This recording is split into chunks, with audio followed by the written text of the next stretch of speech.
Magandang araw po, welcome po sa aking channel, Log9 TV. Patalasasan po, meron po ba kayong mga properties na napapabayaan or non-performing assets? Plan nyo ibenta, pero wala kayong oras pagbibenta nito.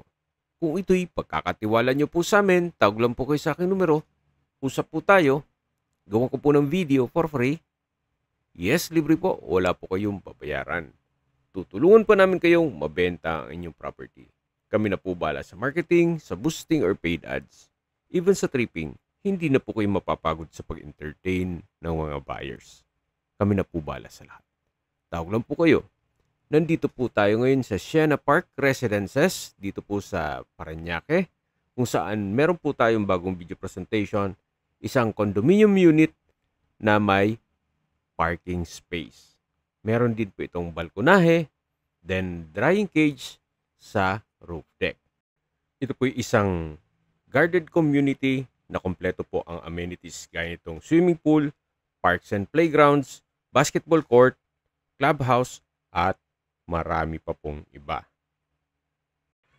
Lipat po tayo sa parking area na kung saan pakita ko lang po sa inyo yung parking space na kasama dun sa condo unit na binebenta ni owner. At mamaya po, sa dulong parte nitong video, pag-usapan natin ang presyo nito. Yung condo unit na kasama itong parking space. Nandito na po tayo sa taas kung saan makikita nyo, meron pong open below na nag-serves as natural sunlight at natural ventilation. Ang kagandahan po dito, free flow po ang hangin. Compare nyo dun sa mga sinaunang condominium na halos wala nang pumapasok na hangin sa hallway. So, ito po yung hallway at nandito na po tayo sa condo unit ni Madam. Ito po ay fully furnished. Yan po yung living area o salas. Kompleto rin po ang mga kagamitan. Dito po yung dining area. Then meron pong ceiling fan. At dito naman po yung kitchen. Open concept lang po ito. Kaya hindi naman ganun kasikip. So yan po ulit yung living area. At ito pong condo unit ay meron pong 2 kwarto. Ito po yung main room. Meron na po itong bed frame and mattress. May window type aircon. May ceiling fan. Maayos din po ang pintura ng ceiling at wall. At sa dulo po ay meron pong glass door na papunta naman ito sa balkonahe. Mula naman po dito matatanaw niyo yung mga kabahayan dito sa likod ng condominium. So kabilang subdivision naman po yan. Pwede po kayong maglagay ng coffee table dito. Habang nagkakape-kape, yan ang inyong magiging tanawin. Malaki naman po ang espasyo nito. Balik po ulit tayo sa loob. Yan po, tunghayin nyo po itong main room.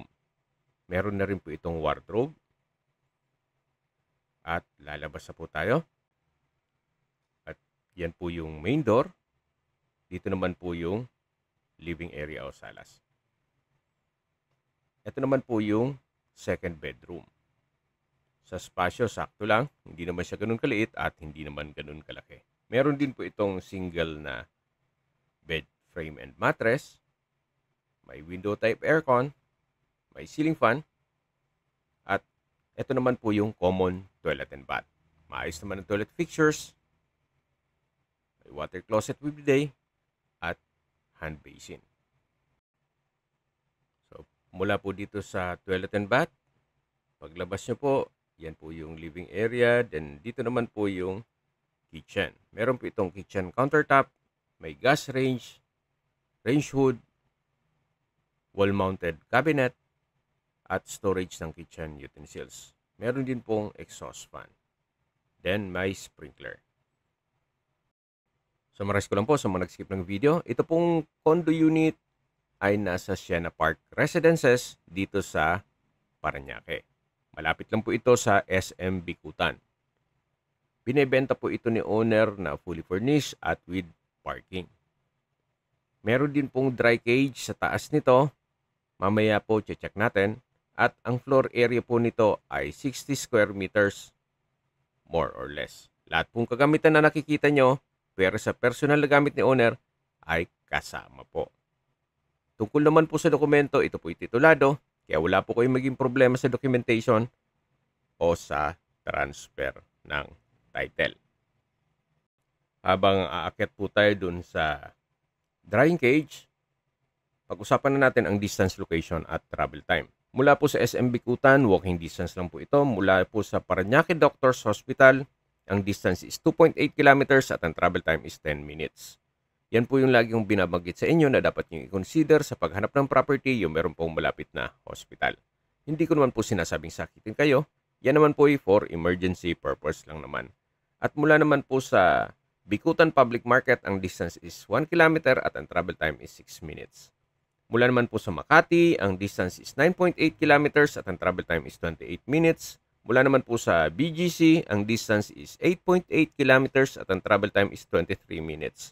Kung manggagaling naman po sa airport, ang distance is 7.5 kilometers at ang travel time is 32 minutes kasama na ang traffic. Ito po yung tinutukoy ko sa inyo na drying cage. Isa po dito ay kasama dun sa condo unit ni Madam.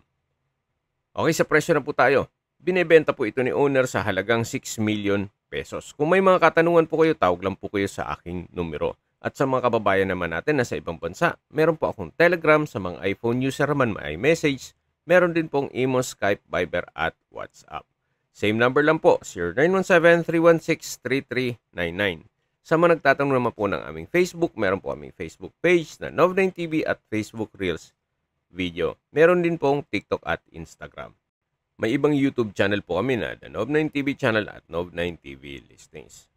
Sana po naibigyan nyo ang video presentation. Paki-like and subscribe na lang po sa aking channel para ma-update din po kayo sa aking future listings. Kung sakali po hanap nyo yung mas malaking sukat na lupa o di kaya ay bahay, meron din po kami ibang listings na pwede nyong pagpilian. Huwag po kayong mag-atubiling tumawag sa amin, then let us know your budget para malaman namin kung anong property pwede naming edok sa inyo. Sa lahat pong viewers, subscriber at nagtiwala po sa amin, salamat po sa suporta. Ingat po kayo lagi at yung pamilya. Maraming salamat po.